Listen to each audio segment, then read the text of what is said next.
Welcome, fans, to another pregame recorded Aftershock. I've been looking forward to this one because when it comes to Nashville SC, there's only one guy that I want to talk to, and that's Ben Wright. I mean, no offense to Chris, of course, but I known from the very beginning. As soon as you came over to the West, when I was ready to do this pregame show, I wanted to talk to Ben Wright. I'm happy you're here, Ben. How are things?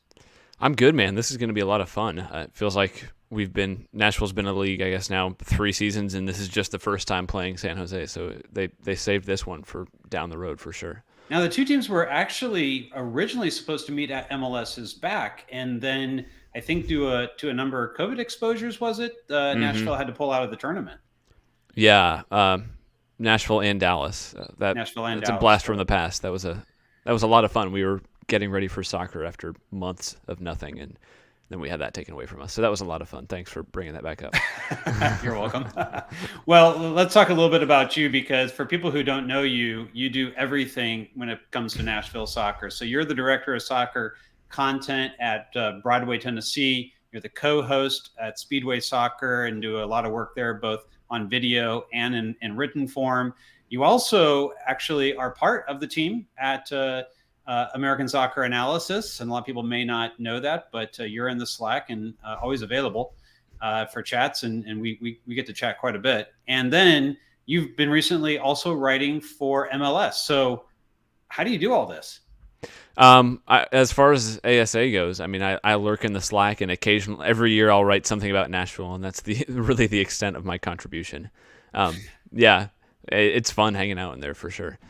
Yeah, you have to deal with all the nerd chat that goes on there and all the expected goal stuff. But you've had your own power rankings. I want to very quickly just talk about the power rankings because last season you were very good every week putting out these power rankings, and man, you got nothing but crap for it. And I thought it was a pretty good model that you put out, and I thought it was fairly realistic. And you ended up, probably being more accurate than most by the end of the year, but particularly the Revs fans really gave you a hard time. Yeah, that was a lot of fun.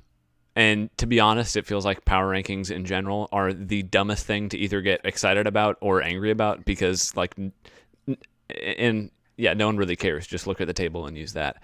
But I mean, it's kind of a fun attempt to try to break things down and get a little bit more in depth.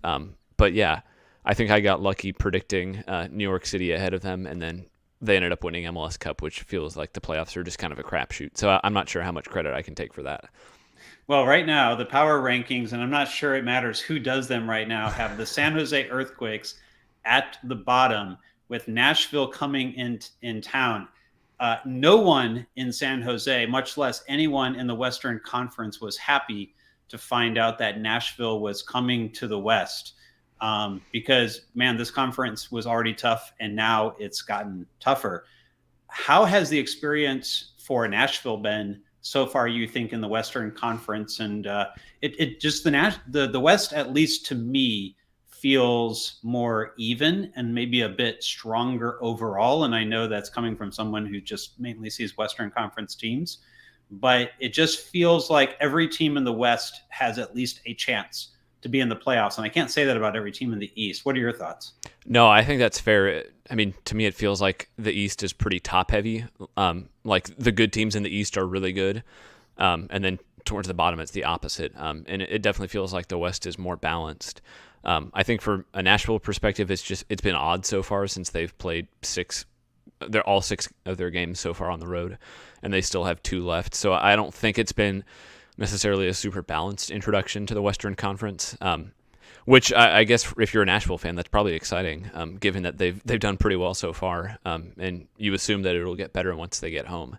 But yeah, I think Nashville is kind of built a team that's built to play long stretches on the road, and they've kind of made the most of it so far. Yeah, that's a really good point because every game has been on the road so far. Your first home game, you get to play May 1st in your brand new stadium. And we're going to take a look at the stadium here in a bit because you've been there like from the beginning. And since I follow you, I get to see these photos where, as things have gone up, you've gotten to get another look at the stadium. Mm-hmm. And then you've gotten to, in effect, seen this thing just build up all around you. and that's got to be a cool experience. Let's talk about that in a little bit, but first, let's get into to Quakes versus Nashville. So far on this season, 6 goals for, 6 goals against. The expected goals and goals added would tell us that that Nashville's been performing a little bit under on the attacking side, and a little bit maybe better on the defensive side, resulting in right now you're in the middle of the table. And so while I think that at the end of the day, Nashville's going to end up being higher in the West so far, what is it that hasn't quite yet come together in the attack? No goals so far for Hani Mukhtar, who last season led the team and was very high. What was his final spot in the league last year? Did he win the Golden Boot, or was he like second or third? He was second or third. Castellanos won. Castellanos won. That's what it was. I knew there was somebody. And but he also gets a lot of assists, which is fantastic. And then you got Randall as well. So talk about these two guys. They haven't quite put it onto the score sheet yet from a goal scoring perspective. I think they both have a couple assists though. Mm-hmm. And what's it going to take in order to, you think, get to the next level right now? Yeah, so I mean, Mukhtar is an interesting one because I don't think he's been really doing anything worse than he was last year. I think he's been a little bit unlucky. He's hit the post a couple times. He had that penalty miss against Sporting last week. But I mean, he's still looking at the American Soccer Analysis table. I mean, he's still third in the league in expected goals plus expected assists. He's been really kind of pulling a lot of the strings, and he's been kind of doing a lot of the pass before the pass. So while a lot of his contributions I don't think are actually showing up in the stat sheet, everything that Nashville does in the final third runs through him.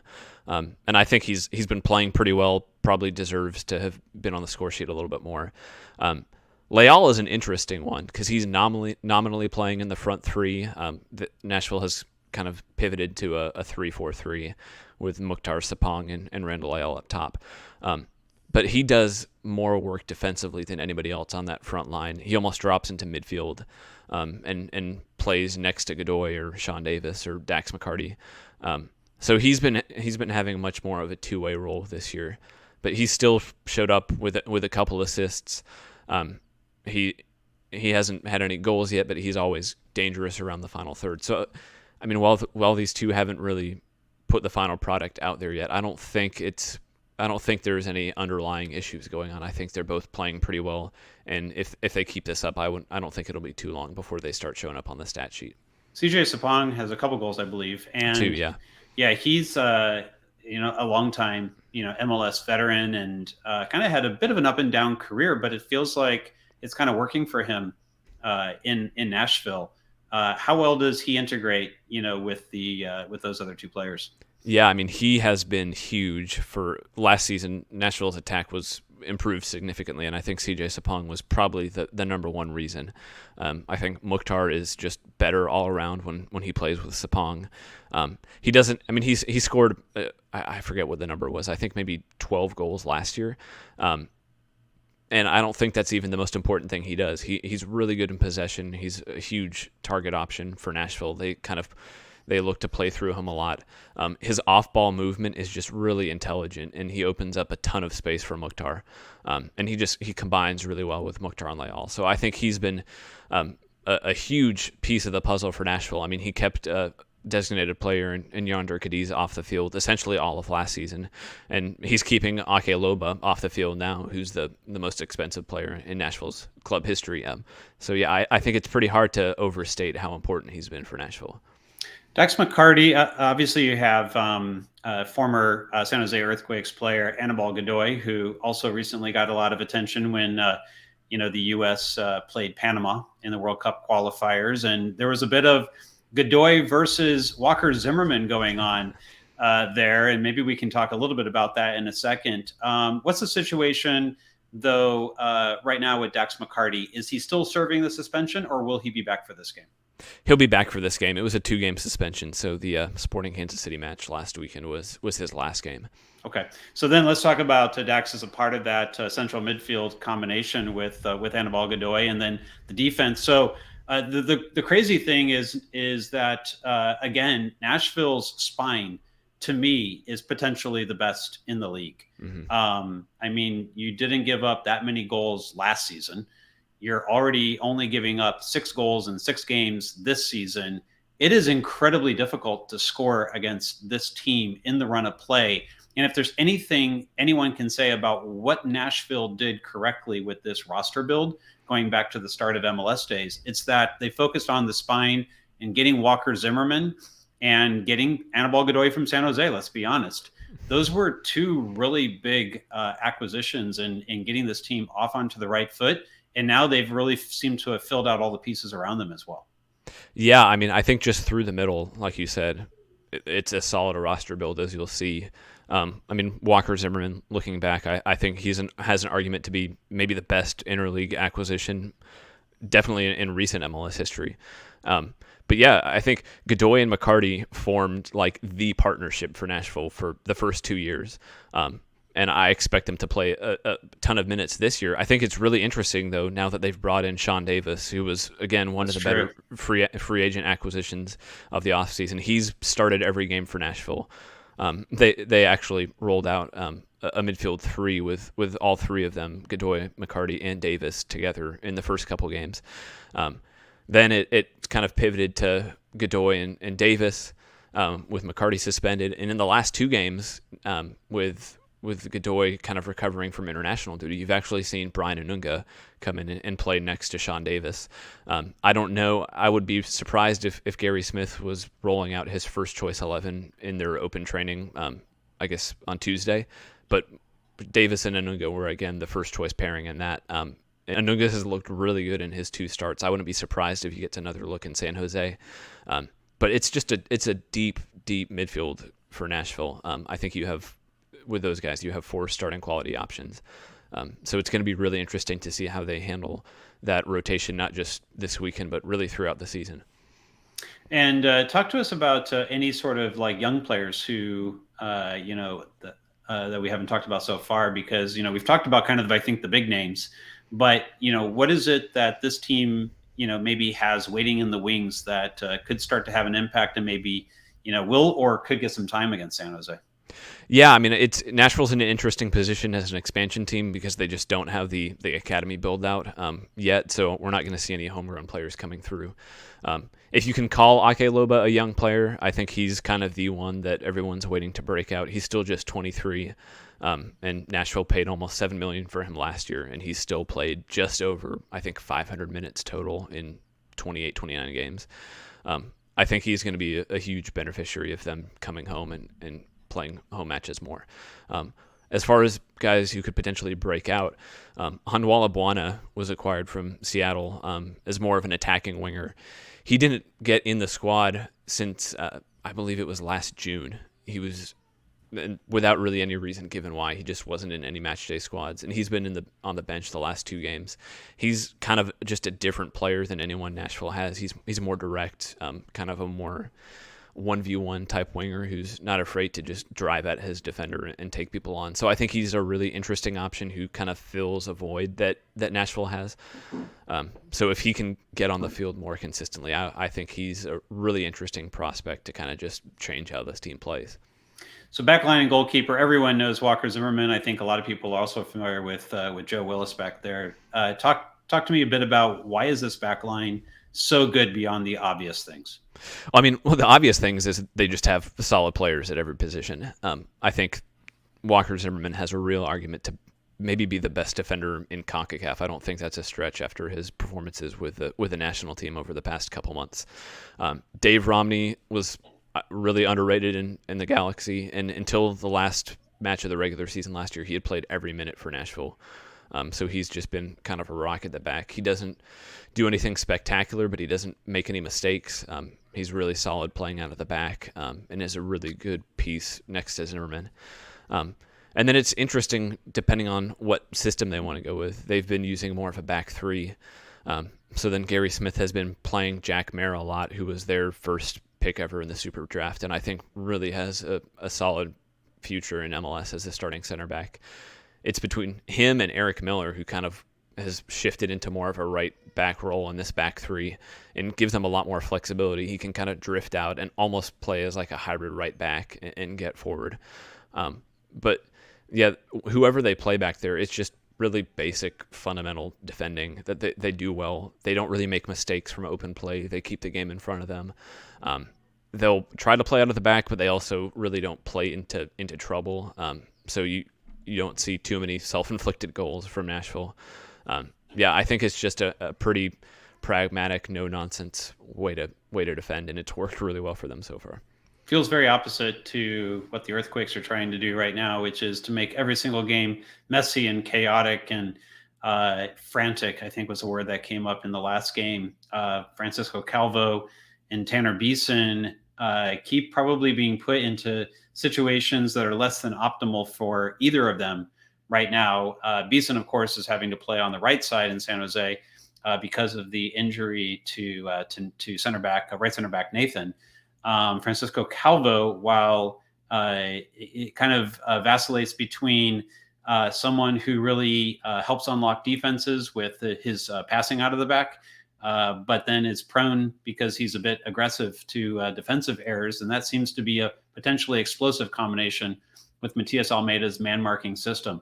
This is the first time that Nashville is going to have to deal with the man-marking. We assume it'll be on display, although Matias sometimes is inconsistent with it.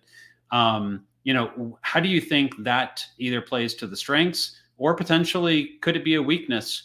One thing that the Quakes have been pretty good at, and Calvo has scored 2 goals from, are those set pieces. They've gotten, I think, 4 goals off of set pieces this year. And that seems to be where San Jose has actually been the most consistent. You've talked before about that's a bit of a weakness from your perspective, at least from the Nashville side. So, what do you expect from this game? Yeah, I mean, we were talking about that a little bit off air. I think part of the issue is Nashville just don't concede a ton from open play. So set pieces feels like a big issue just given the numbers. I mean, they've also been kind of consistently towards the top end of MLS in terms of set piece conceded, especially last year. They've cleaned that up so far this year. I think against Sporting Kansas City especially, it was just really solid set piece defending from them. It's clearly been a primary focus for them. All the players talk about how they work on that consistently, and it seems kind of to be one of the big weaknesses. So that's certainly something to watch against San Jose, who, like you said, if one of the positives for them this year, if there are many, has been set pieces. As far as man marking, I think it kind of plays well to Nashville, just because you have guys like Mukhtar and Sapong who have such intelligent off-ball movement and can really open up space. I think it'll be interesting to see how those two deal with it. I'm assuming they're going to kind of be some of the primary focus for San Jose. But you have guys behind them who can really break through a press, who can play a final entry pass into the final third. So it's an interesting matchup, and I think one that is kind of unfortunate that it's taken us this long to get. Yeah, I think we're all looking forward to seeing how these two are able to work together.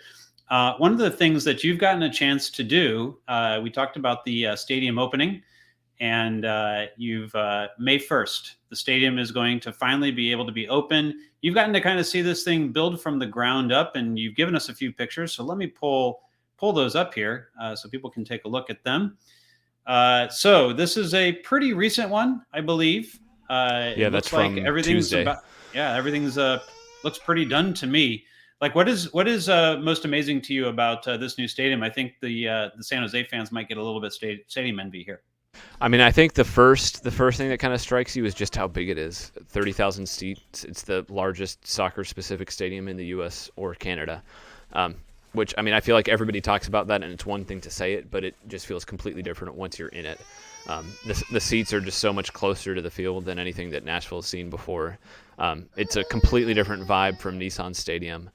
And I think it's just the size and the roof keeps the sound in really well. I think it's going to be just a great atmosphere. They've sold 22,000 season tickets so far.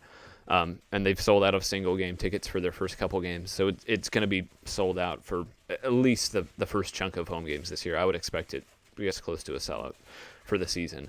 So yeah, it's huge. It's going to be a great atmosphere, and it's just kind of crazy to see. I mean, 7 years ago, this team was playing as an amateur team at Vanderbilt's football stadium, and to go from that to a stadium like this is just insane. Yeah, it seems incredibly beautiful. I'm hoping there's some sort of opportunity at some point. I've got friends in Nashville. It'd be fantastic to be able to come experience it for myself. And you've got a new child, right? Yeah, I I have think you're three giving children. some direction there. We heard a little bit of a baby noise in the background. Talk to us about your kids. Yeah, so I have three. My wife is actually I'm in the garage right now, and so my wife is wife is trying to sneak out and pick up my oldest son from school, and then I have a 4-year-old daughter and a 1-year-old daughter. Well, I have a 6-year-old, and fans will tell you that sometimes magically appears behind me in the middle of shows. So we all know what it's like to do these things from home, and the whole work from home thing. And COVID has made life a bit more interesting. But hey, we've gotten pretty good at doing these video type segments too. Yeah, and she just got out of the garage, so I feel like she did a pretty good job sneaking out. Not too much noise there. Well, you have a great setup. I think fans always get on me because I don't have scarves and a jersey behind me. So you look like you're doing the part well there, Ben. So I'm really looking forward to this game. I think you are too. And Yeah. when fans remind fans of how they can follow you and be able to get a Nashville perspective from the game this weekend. Yeah, I mean, the easiest way is just to follow me on Twitter at Ben Wright. I'll post links to um, everything I do on there. But otherwise, you can check out BroadwaySportsMedia.com. That's where we have all of our Nashville SE written content. We do live streaming shows every Thursday night. And you can check that all out there. And then I'll have occasional recaps of Nashville and other games around the league at MLSsoccer.com. Yeah, congratulations on the MLS gig as well. It's a nice little additional feather in your cap, as if you needed any, because I know you're getting on like local television and other things out there as well. So Ben, fantastic to have you on. Enjoy the game this weekend. Glad that we got a chance to catch up here. Is there anything else that you want to plug, or anything that we didn't get to a chance to get into that you definitely want to make sure that everyone's aware of? No, I mean, I think this is going to be a really fun matchup. San Jose has always been one of the more interesting teams in the league to me, just because no one else plays like them. So I think it'll be fun to see how this team that we all watch here in Nashville matches up with them. Plus the live Twitter 2DN streams are always fun to try to keep up with. And we've got a very interesting kind of schedule here, which I know is affecting you personally. But 12:30 is the start time local in San Jose. So make sure you adjust that in other time zones. But this is going to be an early one, which will make it much more interesting. As always, we will have the post-game show. I typically say we're going to talk to Matias Almeida and a player, but I am definitely not going to guarantee to anyone that we will get a chance to talk to Matias after this one, win, lose, or draw. So anyway, Ben, that's the way things are in San Jose right now.